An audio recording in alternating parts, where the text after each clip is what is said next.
Charles Prats, bonsoir. Vous Bonsoir. êtes magistrat et vous avez été membre de la délégation nationale à la lutte contre la fraude à Bercy. On l'a appris ce week-end via le journal du dimanche. La Société Générale a été perquisitionnée dans le cadre des Panama Papers. Alors la banque est l'objet d'une enquête préliminaire de soupçons de blanchiment. Concrètement, Charles Prats, que cherchent les enquêteurs? Que cherchent-ils à savoir? Écoutez, ça, il faudra le demander au procureur national financier, puisque c'est elle qui dirige cette enquête. Mais si l'enquête est ouverte pour blanchiment ou blanchiment de fraude fiscale, concrètement, un enquêteur cherche à déterminer si une banque ou une société a porté un concours à une opération de placement, de conversion ou de dissimulation de fonds qui proviennent directement d'un délit. Voilà. Donc en clair, dans l'affaire Panama Papers, je pense que les enquêteurs recherchent des archives ou des documents en lien avec des sociétés qui auraient été créées ou favorisées par la banque, en l'espèce, au Panama. Ce qui ne veut pas dire que derrière ce soit illégal. Voilà, on va être très concret. Vous avez dit le mot dissimulation. C'est ça l'intérêt du Panama. Si moi j'ai énormément d'argent et que je ne veux pas que ça se sache, je le mets au Panama. Et je peux même... Non, vous ne le mettez pas au Panama, parce que le Panama, la juridiction panaméenne, donne l'avantage de permettre de créer des sociétés, notamment des sociedades anonyma, qui permettent de ne pas apparaître comme étant le propriétaire de la société. C'est comme ça qu'il y a parce qu'il y a la Croix-Rouge, voilà, mais les comptes bancaires et ne sont pas au Panama. WWF. Mais en fait, c'était des noms, ce sont des faux noms. La Croix-Rouge n'a pas de compte au Panama. C'est moi, j'ouvre un compte sous le nom Croix-Rouge au Panama. Encore une fois, ce ne sont pas des comptes bancaires. Il faut bien comprendre qu'au Panama, vous avez des sociétés, des personnes morales. Vous créez une société, mais cette société peut être titulaire de comptes bancaires en Suisse, en France, aux Seychelles, à Hong Kong, etc. Donc le compte bancaire, l'argent est situé ailleurs qu'au Panama, mais le titulaire du compte bancaire, c'est une société panaméenne qui offre comme avantage d'avoir une certaine opacité, voire même une opacité totale, puisque le Panama est un des derniers paradis fiscaux qui offre la possibilité d'avoir des sociétés qui ont des actions aux porteurs. C'est-à-dire que même le registre ne sait pas qui est le propriétaire, puisque les actions peuvent changer de la main à la main. Elles ne sont pas enregistrées, les actionnaires ne sont pas enregistrés. Donc là, vous êtes dans l'opacité la plus totale, puisque la cession peut se faire sur cession des actions aux porteurs. Ah oui, mais l'argent est sur un compte. L'argent est ailleurs. En France, sur une banque honorable, etc. Sauf que le propriétaire, c'est une société au Panama. Voilà, c'est la société Tartampon du Schmodl Limited au Panama.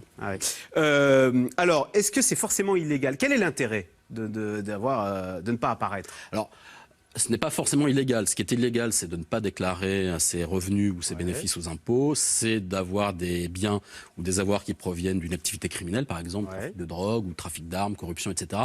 C'est ça qui est illégal.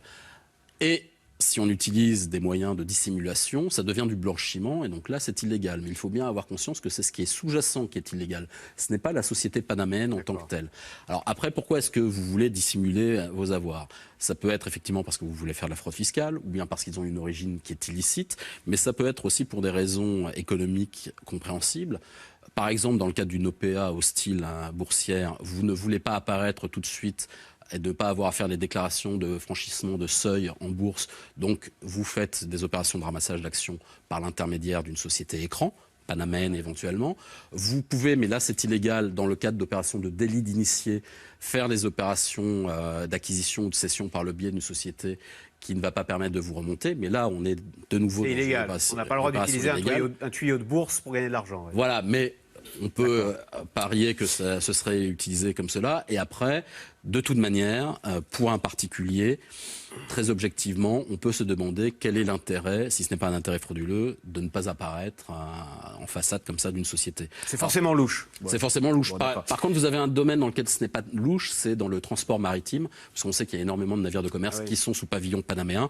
Et donc là, il ne serait pas étonnant que dans l'affaire des Panama Papers, vous ayez des dizaines et des dizaines de sociétés qui soient propriétaires de bateaux. Charles Prats, vous qui avez lutté contre la fraude fiscale à Bercy, est-ce que cette affaire des Panama Papers ne montre pas qu'au fond, c'est un coup fatal quand même contre ces paradis fiscaux? On voit qu'on n'est pas protégé avec ces paradis fiscaux. On voit que David Cameron, sa carrière politique est peut-être fichue à cause de cette affaire. La Société Générale, son nom est traîné dans la boue. Est-ce que le jeu en vaut toujours la chandelle? Alors, oui, on est dans une société maintenant d'ultra-médiatisation, et donc le risque d'image qui est encouru par les personnes qui ont recours à des sociétés écrans ou à des comptes offshore est énorme. Il est énorme parce que, comme vous êtes dans une société de super médiatisation et que, malgré tout, on voit bien, vous ne pouvez pas faire confiance à un banquier, à un avocat ou à ses collaborateurs, parce que peut-être qu'à un moment donné, les collaborateurs seront amenés à trahir la confiance qui a été mise dans ces cabinets ou dans ces banques pour X ou X raisons, soit pour l'argent, soit pour des questions de vengeance, etc., mais peuvent devenir des lanceurs d'alerte ou des informateurs.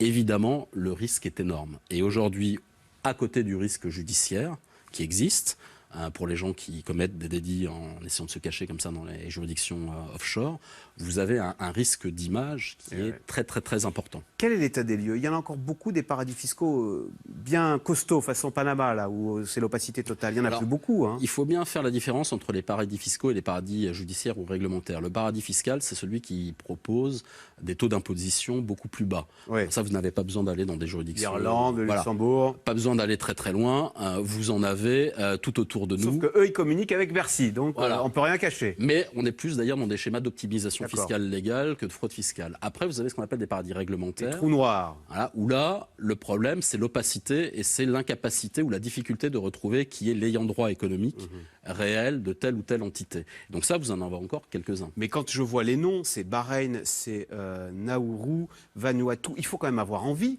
Si j'ai 1 million d'euros, d'aller les mettre dans une banque au Vanuatu, je me dis, il y a un coup d'État, je perds mon million d'euros et j'aurai personne pour aller pleurer parce que c'est illégal. Ah, c'est toujours le problème. Vous savez, à l'époque, Édouard Chambost, qui avait rédigé le grand guide sur les paradis fiscaux, paix à son âme, puisqu'il est décédé maintenant, vous expliquait bien qu'il faut choisir son paradis fiscal ou son paradis réglementaire, à la fois pour les avantages juridiques qu'il vous offre, mais aussi pour sa stabilité politique. Donc c'est un arbitrage à faire. Et évidemment, les grandes fortunes, pourquoi la Suisse marchait si bien? Parce que la Suisse était un pays politiquement très stable. Bravo, voilà. Barack Obama, c'est lui qui a fait tomber tous ces... Enfin, je veux dire, qui a donné un coup de pied dans la fourmilière en faisant tomber le secret bancaire suisse. Justement. Non, Barack Obama, c'est un président. Il est président des États-Unis au moment où ça se passe, mais effectivement, c'est l'IRS américain, l'Internal Revenue Service, donc le fisc américain, qui est très puissant et qui a donné des coups de boutoir à la Suisse. Mais ça ne veut pas dire... Il y a eu un côté domino derrière. Voilà, oui, mais vous avez quand même beaucoup de problèmes de fraude fiscale encore aux États-Unis. Vous n'avez qu'à voir la problématique de l'État du Delaware. Qui est un mini paradis fiscal. Un mot sur la méthode. Là, tout le monde dit très bien Panama Papers, on voit qui fraude. Sauf que ce sont des fichiers volés. Est-ce que ça ne vous pose pas un problème, ça? Est-ce que la fin justifie les moyens? Demain, on volera des fichiers sur la santé, sur l'orientation sexuelle des gens, etc. Alors ça pose un problème moral, ça pose un problème juridique aussi en France. Et dans l'affaire des Panama Papers, ça pose un problème supplémentaire par rapport à ce qu'il y a eu sur le fichier HSBC, par exemple, de banque. Parce que là, ce n'est pas un fichier d'une banque qui a été dérobé et revendu ou transmis à des administrations. Là, ce sont des archives d'un cabinet d'avocats. Et normalement, le cabinet d'avocats est beaucoup plus sanctuarisé, puisque vous avez cette relation de confiance qui est consubstantielle à la démocratie et aux droits de la défense, entre l'avocat et son client. Donc c'est vrai que là, dans l'affaire des Panama Papers de Mossack Fonseca, on a un vrai sujet, c'est quid du respect du secret entre l'avocat et son client. Cela étant, juridiquement en France, il faut bien avoir conscience que la Cour de cassation, dans 2 arrêts de 2012, a bien expliqué, notamment sur l'utilisation des données volées, que si jamais il était jugé par un juge que l'obtention des données illicites était irrégulière, l'administration fiscale française ne pourrait pas en faire état. Et donc là, il va falloir voir si un juge éventuellement va considérer que ce qui a été volé à Mossack Fonseca, ça l'a été de manière illégale ou pas. Merci beaucoup, Charles Prats, d'être venu nous éclairer avec des mots très simples sur tous ces paradis fiscaux bien opaques. Bonne soirée. Merci. Restez avec nous tout de suite. Yves Calvi, c'est dans l'air qui revient sur l'organisation de la primaire chez les socialistes, mais également chez les républicains. La société civile également veut faire émerger des candidats via la primaire. C'est dans l'air est intitulé ce soir. Tout le monde veut sa primaire.